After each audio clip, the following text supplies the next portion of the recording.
Headlines के प्रायोजक हैं टफकॉन TMT। अब इंडिया बनेगा extra tough. Electronics item, dam roof furniture, आकर्षक फैंसी लाइट्स पर धमाकेदार ऑफर के लिए जल्दी पहुंचे प्रदीप सेल्स, मकतपुर रोड, गिरिडीह। हड्डी, नस एवं जनरल बीमारियों के इलाज में ना करे विलंब। पहुंचे पार्वती हॉस्पिटल, पता कॉलेज मोड़ के निकट, रेलवे ओवरब्रिज के पूर्व की ओर, सीहोडी, गिरिडीह। पिछले 100 वर्षों से आपके भरोसे का साथी काजिम अली हार्डवेयर, सोमानी के एक्सक्लूसिव शोरूम के साथ सभी प्रकार की टाइल्स, मार्बल, ग्रेनाइट और सैनिटरी आइटम विक्रेता। पता करबला मैदान के सामने, बरवाडी, गिरिडीह। अनीता इलेक्ट्रिक स्टोर लेकर आए हैं ऑफर ही ऑफर। खरीदारी के लिए आज ही पहुंचे, पता बाभन टोली मोड़, गिरिडीह। इस संतान दंपति के लिए वरदान Navdeep nursing home and IVF centre. इसके साथ ही स्त्री एवं नेत्र संबंधित बीमारियों के उपचार का पता बिशनपुर, पचम्बा थाना के निकट, गिरिडीह। जमीन विवाद में पिता की पीट कर हत्या, बचाने गया बेटा गंभीर रूप से हुआ घायल। मुख्य आरोपी समेत 3 गिरफ्तार, भेजा गया जेल। मवेशियों को तस्करी कर ले जाए जा रहे वाहन को ग्रामीणों ने पकड़ा, किया पुलिस के हवाले। ड्राइवर समेत 3 को हिरासत में लेकर पुलिस कर रही है पूछताछ। किसान जनता पार्टी द्वारा किए गए सड़क जाम के मामले में प्राथमिकी, 150 अज्ञात के खिलाफ केस हुआ दर्ज। सरकारी काम में बाधा डालने का लगा आरोप। और अकीदत के साथ मस्जिदों में अदा की गई पवित्र रमजान माह के आखिरी जुम्मे की नमाज। तपती धूप के बीच जुटे नमाजी, मांगी अमन चैन की दुआ।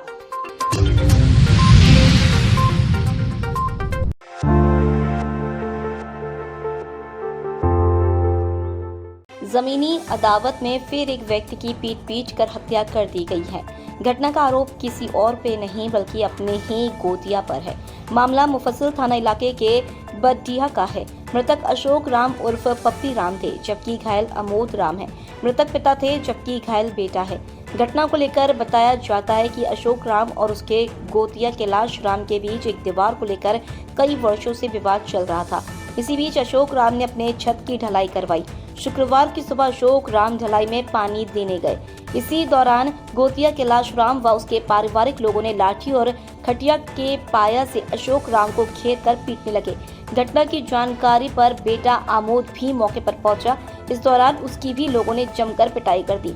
इस दौरान भीड़ ने किसी तरह छुड़ाया और फिर दोनों घायलों को अस्पताल ले जाया गया, लेकिन तब तक अशोक राम की मौत हो चुकी थी। वहीं गंभीर रूप से घायल बेटे अमोद को प्राथमिक उपचार के बाद धनबाद रेफर किया गया है। इधर घटना की सूचना पर मुफस्सिल थाना पुलिस भी मौके पर पहुंची। इस दौरान पुलिस ने आरोपी कैलाश राम और उसके दोनों बेटों को गिरफ्तार कर लिया है। वहीं शव का पोस्टमार्टम करवाकर पुलिस आगे की कार्रवाई कर रही है। पानी देने कल लिंटल ढलैया हुआ था, उसमें पानी देने गए थे सुबह में। गेबे किए थे, मतलब अपने भतीजा मतलब देवर का बेटा लेके गए थे। हम लोग को बोलबे न किए, उठाए कौन किए। अब एक बार वहाँ से सोनू फोन किया कि नहीं चाचा के हम मार रहा है, तो यमोद उठा, यमोद गया, तभी इसको भी मारपीट के दिया। आज मना ही कर दिया, भेज दिया अभी हॉस्पिटल। जो है इसको ले लिए, हमको किसके भरोसे छोड़ के गए तो बताइए। मारने वाला कौन कौन था? मारने वाला हम नाम नहीं बता सकते, लेकिन पूरा परिवार है। जब उसका बेटी झाड़ू लगा रही थी, हम तो नहीं गए थे। जो वहाँ देखा वो बताया है कि उसका बेटी झाड़ू लगा रही। आई लव कमीनुआ, वो भी झाड़ुआ लेके झाड़ुआ से उठी मारने। अब पीछे से सब पूरा परिवार में आके सुनते, जो देखा बढ़िया वो आपको बता देगा कि नाइटिया पिंधले जनिया निकली। क्या किसे मारा? गाय खटिया का पार्टी ले लेता की था, डंडा उल्टा से सुनते मार ले। आप कौन हुए? हम इसकी पत्नी है, लेकिन कौन अपनी पत्नी जब ये खुद सुनबे नहीं करते आता। घटना घट गया, कैसे क्या घटना घटा? पानी देने गए, पानी देने के लिए रूम में ये कल खुलिया हुआ था। पानी देने गया उसके बाद उन लोग लाठी से मारने लगा और मार पीट करके उसके बाद पूरा अधमोहरा कर दिया, पूरा कर दिया।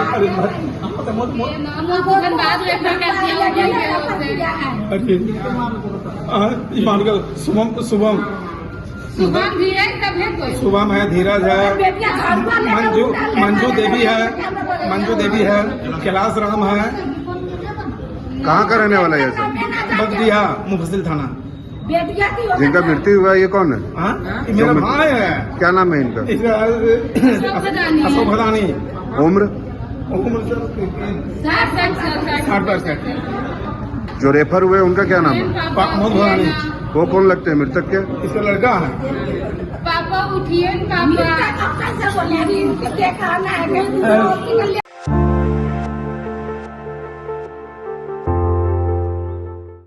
गिरिडीह जिले के डुमरी कुलगो टोल प्लाजा के पास शुक्रवार की सुबह तस्करी कर ले जाए जा रहे मवेशियों से लोड एक कंटेनर वाहन को ग्रामीणों ने पकड़कर पुलिस के हवाले किया है।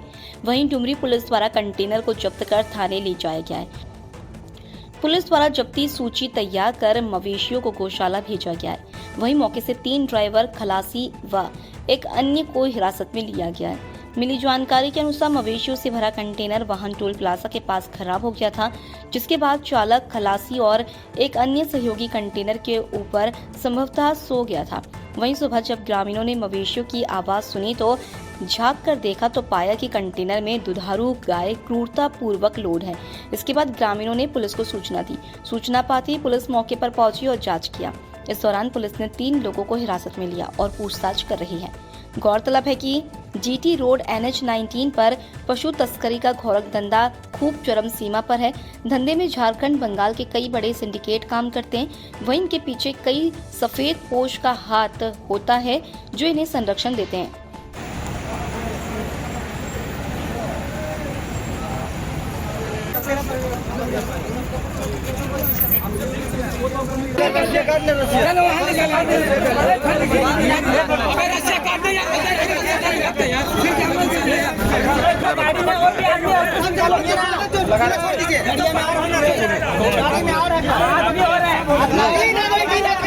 उस दौरान सही बात है, इतना देर में तुरंत यहाँ से जाने के बाद पुलिस के कहने पर अगर पुलिस नहीं आ रही है, पब्लिक कहने पर कहाँ है? कुछ नहीं, हम लोग सब लेन देन करते पुलिस से।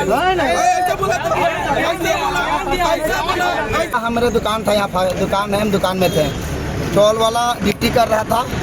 ड्यूटी के दौरान जब ड्यूटी कर रहा था तो पूरा हड़बड़ करने लगा। तो हड़बड़ करने लगा तो फास्टैग वाला बोला, तुम्हारा ड्राइवर बयान दिया टोल वाले से कि अरे सब सेटिंग है। उन लोग नहीं जान पाए कि जनता का इतना जल्दी यहाँ हुजूम लग जाएगा से, तो बोला सब सेटिंग है। उस दौरान वो पुलिस प्रशासन किसी से बात किया, पुलिस प्रशासन आया भी। TP2 में उनका कोयला का ड्यूटी है, पुलिस ड्रेस में आया और क्या क्या बोल के चला गया।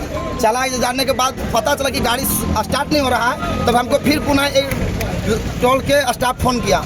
टोल के स्टाफ जब फोन किया कि नहीं से गाड़ी खराब है और गाड़ी पूरा हड़बड़ा रहा है, पूरा जानवर आ रहा है, पूरा आवाज आ रही है, तो सुने तो हम सबसे पहले सूचना प्रखंड अध्यक्ष महोदय को दिए कि अमित भैया यहाँ पर जानवर गाड़ी का लोड है और इतना हड़बड़ा रहा है कि मतलब पूरा पता चल गया। फिर हम ऊपर टोल चढ़े, टोल में देखे ऊपर प्रूफ करने के लिए ऊपर कटिंग था। जितना भी कंटेनर गाड़ी जाता है, जानवर लोडिंग सब में कटिंग होता है। कटिंग में देखें तो हम तुरंत फिर दोबारा फ़ोन किए कि यहाँ पर 110% जानवर लोड है। हम लोग ये नहीं समझ पाए थे कि इस कंटेनर में 2 तल्ला बन के रहता है। अभी देखें तो हम लोग का ताजुब लगा, पूरा होश आवाज़ मेरा उड़ गया। उस दौरान पुलिस प्रशासन को अमित प्रखंड अध्यक्ष आने के बाद पुलिस प्रशासन को सूचना दिया गया। पुलिस प्रशासन देर से ही सही लेकिन पहुँचे। सभी पुलिस प्रशासन के सहयोग से अभी तीनों वो गाड़ी उनके हवाले कर दिया गया। इन लोग जो 2 गाड़ी है पिकअप और इन लोग खुद खड़ा करके जनता के डर से भाग गया। पता चला कि जानवर का मैटर उन लोग भाग गया। मिला था हमारे साथियों के द्वारा कि डुमरी टोल प्लाजा से जानवर लदा हुआ, मवेशी लदा हुआ कंटेनर गुजरने वाला है। तो हम लोग यहाँ पर आए तो देखिए, और किस्मत से देखिए कि गाड़ी भी यहाँ पर फंस चुका था, तो गाड़ी स्टार्ट नहीं हो रहा था। हम लोगों ने और हमारी टीम ने आकर के रोका। उसके बाद कोई मतलब मेरे टोल आने से पहले ही हमने थाना प्रभारी को फ़ोन किया, DSP को फ़ोन किया, मगर थाना थोड़ा सा स्लो होता है अभी के टाइम में। आने में लगभग 1 से 1.5 घंटा वो लोग को समय लगा, जबकि 1.5 किलोमीटर की दूरी में थाना है। अभी थाने के सामने हम लोगों ने कंटेनर खुलवाया, तो इसमें हमको लगता है 50 से 60 गाय जरूर होगा। और जो मतलब उसमें से कुछ हमको लगता है कि 4-5 तो मर चुके हैं अभी तक। तो अगर इस तरह से मरमरता से जानवरों का तस्करी किया जाएगा तो हमको लगता है कि ये हमारे हिंदू समाज के लिए शर्म की बात है। और ये रामनवमी के पावन महीने में हम लोग इस तरह से कतई बर्दाश्त नहीं करेंगे। हमें सूचना मिलती आ रहा है कि जितनी रात हर रात 40 से 50 गाड़ियाँ यहाँ से गुजरती है और ये दिन में भी गुजरता है। तो ये प्रशासन की कमी है, ये प्रशासन की नाकामी है जो इस तरह से पकड़ने में नाकाम हो रहे हैं। अगर इस तरह से नहीं होता है तो अब हम लोग एक टीम बना रहे हैं और हम लोग टीम के तहत सारी गाड़ियों को पकड़ने का काम करेंगे।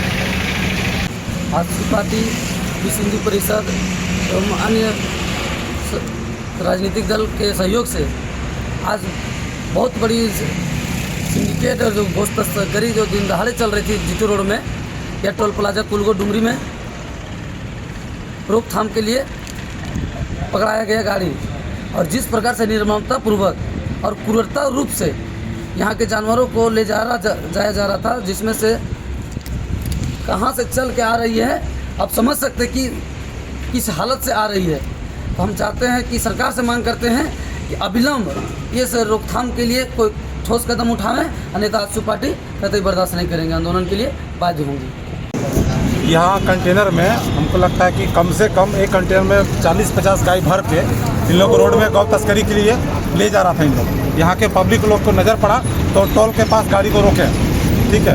रोकने के बाद पीछे से 2 और पिकअप में, एक महिंद्रा बोलेरो पिकअप में, एक टाटा का पिकअप में 3 गाड़ी टोटल जानवर पकड़ाया है। यहाँ पे प्रशासन को यहाँ के पब्लिक लोग प्रशासन को सुपुर्द किए हैं और देखते हैं प्रशासन इसमें क्या कार्रवाई करती है।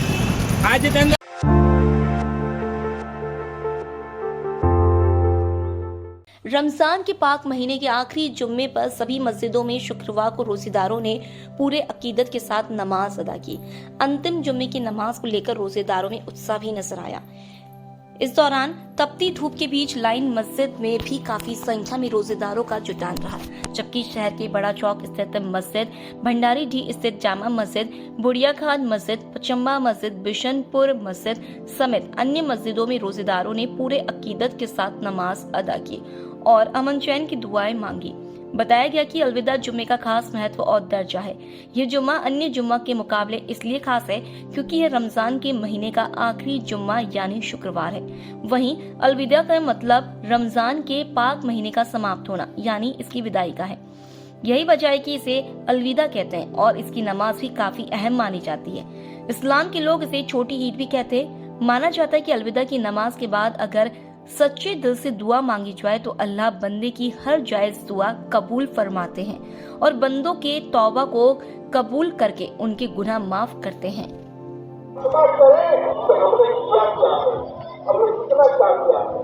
अगर हमने ये जायजा लिया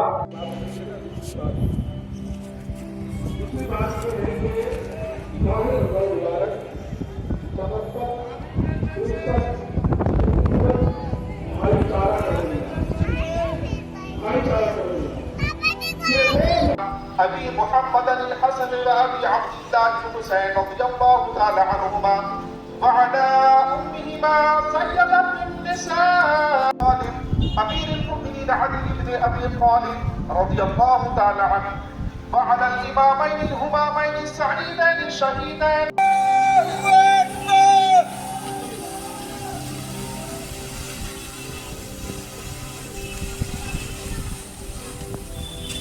अल्हम्दुलिल्लाहि रब्बिल आलमीन अर्रहमानिर रहीम मालिकि नअबुदु व इय्याका नस्तईन इहदिनास सिरातल मुस्तक़ीम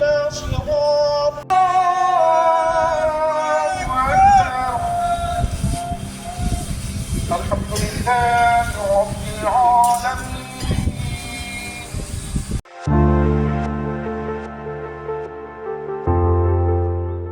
रजिस्टर 2 की प्रमाणित प्रतिलिपि की मांग को लेकर किसान जनता पार्टी द्वारा किए गए सड़क जाम मामले में सरकारी कार्य में बाधा डालने का मामला दर्ज किया गया है। मिली जानकारी के अनुसार अंचल के सीआई सुधाकर शर्मा के लिखित शिकायत पर तीसरी थाना में कांड संख्या 25/25 दर्ज कर 150 अज्ञात लोगों के विरुद्ध सरकारी काम में बाधा डालने की प्राथमिकी दर्ज की गई है। बता दें कि किसान जनता पार्टी के बैनर तले रजिस्टर 2 की प्रमाणिक प्रतिलिपि की मांग को लेकर 20 मार्च और 27 मार्च को तीसरी में तकरीबन 6 घंटे सड़क जाम किया था, जिसके बाद मामला दर्ज किया गया है।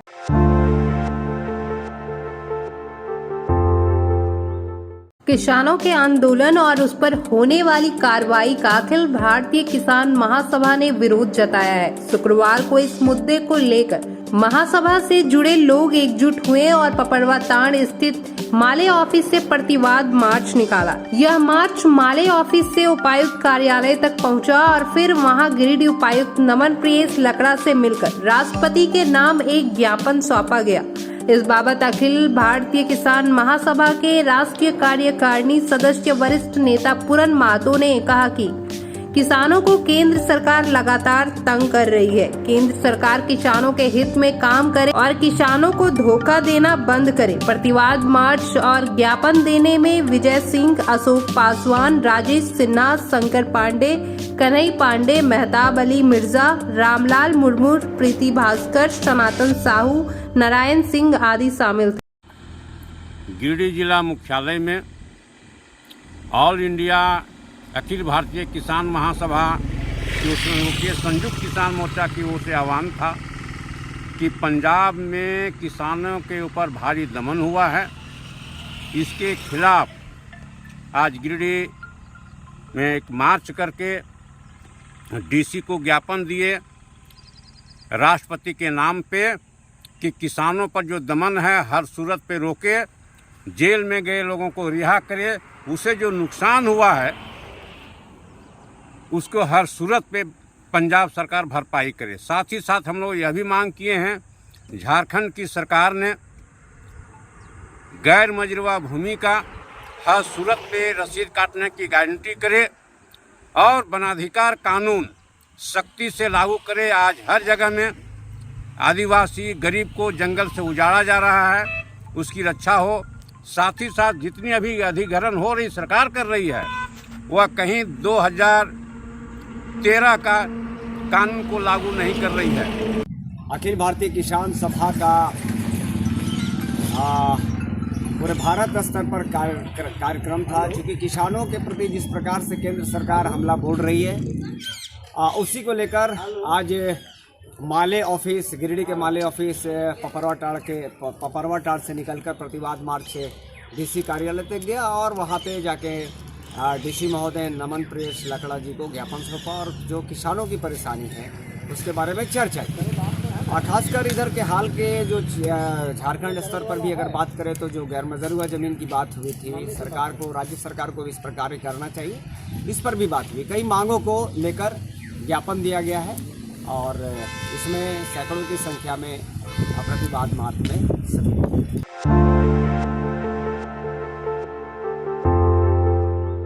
तीसरी वन क्षेत्र के सलगाडी झगनोडी जंगल में भीषण आग लग गई है, जिसमें अब तक पौधे जलकर खाक हो चुके हैं। आग ने भयावह रूप धारण कर लिया है। चारों ओर आग की लपटें व धुआं का गुब्बार फैला हुआ है।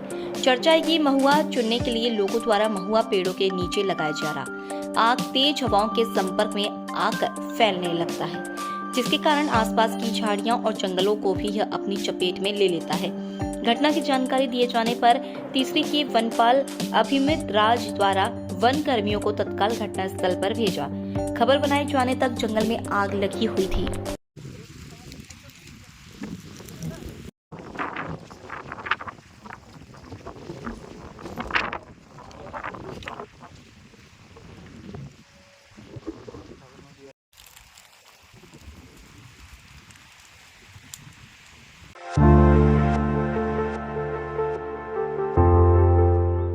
विद्या भारती योजना अनुसार सरस्वती शिशु विद्या मंदिर बरगंडा में 3 दिवसीय आचार्य कार्यशाला की शुरुआत शुक्रवार से हो गई।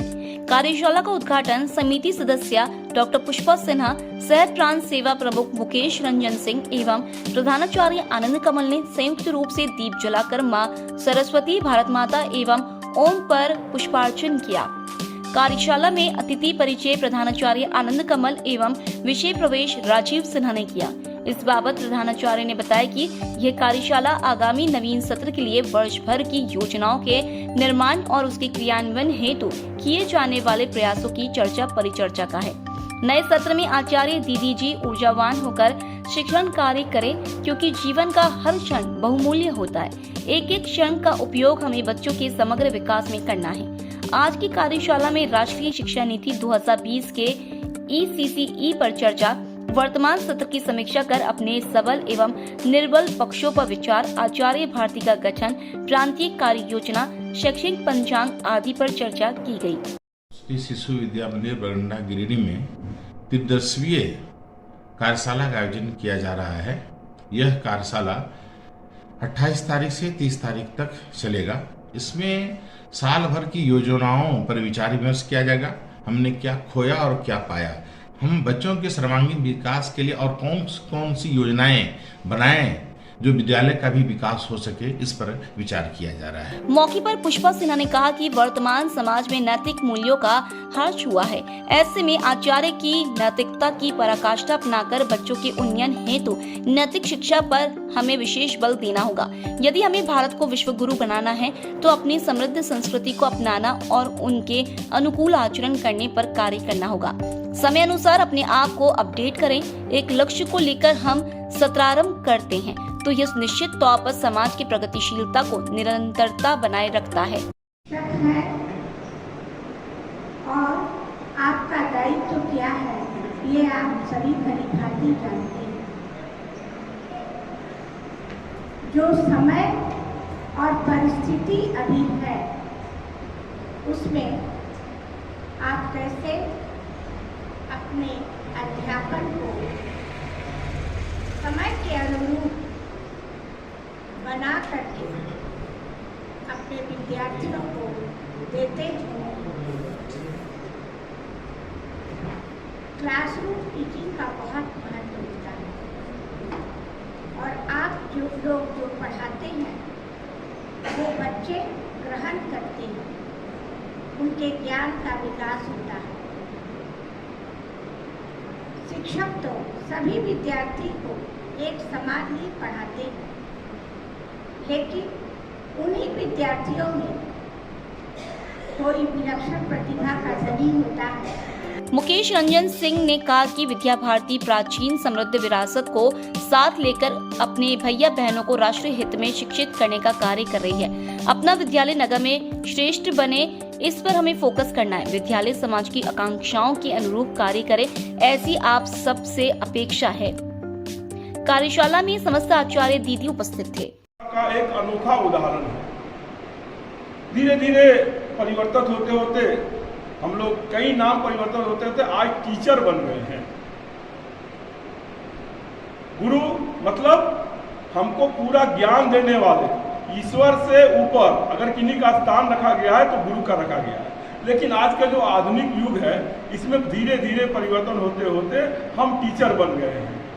लेकिन सरस्वती शिशु विद्या मंदिर जो अपना गुरु शिष्य परंपरा है उसको कायम रखे हुए हैं, उसको आगे बढ़ाते रहे। जिस प्रकार की मैं कहने की शिक्षापति कारण हमारे अंदर जो गड़बड़ियाँ आई, उसके तहत भी हम जो यह जो संस्था है विद्या विकास समिति, यह अपनी गरिमा को बनाए हुए है इस समाज में। उसके वाहक आप सभी हैं। गुरु शिष्य में अभी जो वर्तमान में परिस्थिति है, यह किताबी पढ़ाई रह गया है। आप कई सारे विद्यालय, प्राइवेट विद्यालय चल रहे हैं इस देश में, इस शहर में भी, लेकिन सभी एक बस किताब है, किताब को सिर्फ हटा देना है और किसी तरह से 90%, 95%, 99%, 100% मार्क्स आ जाए, इस विषय पर केंद्रित पूरा शिक्षा सिस्टम जो हमारा सिस्टम है, यह सिस्टम इस पर कायम हो गया है।